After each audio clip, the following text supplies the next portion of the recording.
SP sir, ঠিক আছে, উনি স্যার ছুটিতে ছিল, উনি বাড়ি থেকে আসতেছিল, 5 বিবিতে স্যার ইফতার করছে, করার পর আসার পথে এসআর গাড়ি একটা ওই দিক থেকেই আসতেছিল, একই দিকে সে এসে স্যারের গাড়িকে একটু চাপাই দিচ্ছে। তারপরে স্যার তাদের সাথে কথা বলে বলছে ঠিক আছে, এরকম করে গাড়ি চালানো যাবে না। এরপর চলে আসতেছিল, আসার পর আমাদের যে চার মাথা আছে হিলিতে, তার একটু আগে স্যারের গাড়িটা, ওই গাড়ি আবার এসআর গাড়ি দিয়ে ব্যারিকেড দিছে এবং দিয়ে নেমে স্যারের যে ড্রাইভার আছে তাকে মারপিট করছে এবং অকথ্য ভাষায় গালিগালাজ করছে এবং একটা মব সৃষ্টির চেষ্টা করছে। স্যার আমাকে ফোন দিলে আমি দ্রুত ঘটনাস্থলে যাই এবং যে ড্রাইভার এই ঘটনার সাথে জড়িত তাকে আমরা আমাদের হেফাজতে থানায় নিয়ে আসি। একটা মিথ্যা কথা বলছে যে ড্রাইভারকে ধরে মারপিট করা হয়েছে, কিন্তু আমি নিজেই গিয়েছিলাম ওখানে ঘটনাস্থলে, ড্রাইভারকে কেউ মারপিটও করে নাই, কোনো কিছু করে নাই। এটা একটা মিথ্যা ঘটনা সাজায় তারা একটু আরেকটা ঘটনা সৃষ্টি করার চেষ্টা করছে। তাই এইরকম কোনো ঘটনা ঘটে নাই। এসপি ঠাকুরগা হিসেবে কর্মরত আছি। আমি ছুটিতে গিয়েছিলাম, 5 বিবি থেকে আমি ইফতার করে আমি আসতেছিলাম। রাস্তায় আমার সামনে একটা এসআর গাড়ি যাচ্ছিল। আমার গাড়িটা যথা নিয়মে আপার ডিপার দিয়ে গাড়িটাকে ওভারটেক করতে যাচ্ছিল। গাড়িটার প্রায় 2/3 ওভারটেক করে ফেলছে। এই মুহূর্তে হঠাৎ করে গাড়িটি ডান দিকে চাপে দেয়। চাপে দিলে আমার গাড়িটি একটা গাছের সাথে বাড়ি খেয়ে হঠাৎ করে গাড়িতে আটকে গিয়ে আল্লাহ আমাকে প্রাণে রক্ষা করছে। মাইক্রোবাস ছিল আমার গাড়িটা, একটা পাবলিক মাইক্রোবাস। সেই গাড়িটার সামনে হঠাৎ করে ওই গাড়িটাকে ব্যারিকেড দেয়।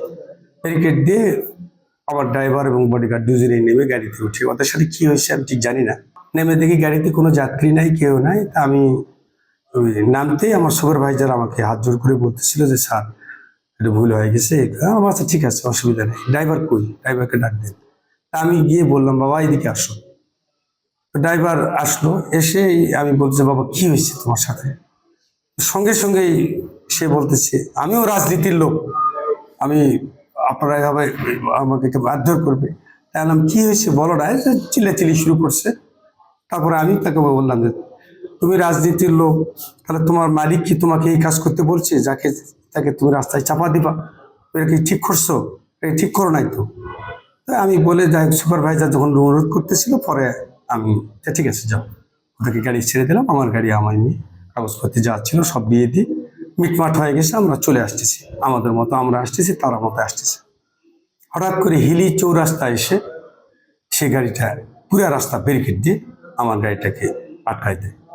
আটকায় দিলে সে নামে ওখানে লোকাল কিছু শ্রমিক নিয়ে আসে, আস্তে আস্তে শ্রমিক জমা করতেছে। আমি সবাইকেই উদ্দেশ্য করে বললাম, আমার গলা ঠান্ডার কারণে বলতে পারতেছি না। আমি বললাম যে ভাই আপনারা একটু ভিডিওটা দেখেন, আমার গাড়ির ভিডিও আছে, আপনার ভিডিওটা দেখেন, যদি ভুল পান আমাদের আপনারা ব্যবস্থা নেন।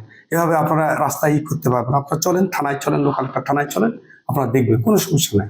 হঠাৎ করে সে উত্তেজিত হয়ে এই মারধর করে ওই ড্রাইভার আমার ড্রাইভারকে মারধর করে। আমরা সেই জন্যে গাড়িটা সিজ করেছি এবং ওই ড্রাইভারকে আটক করে আমরা, আমার ড্রাইভার তার নামে একটা মামলা দিচ্ছে, আমরা সেই মামলা রুজু করে আমরা আইনগত ব্যবস্থা নিচ্ছি।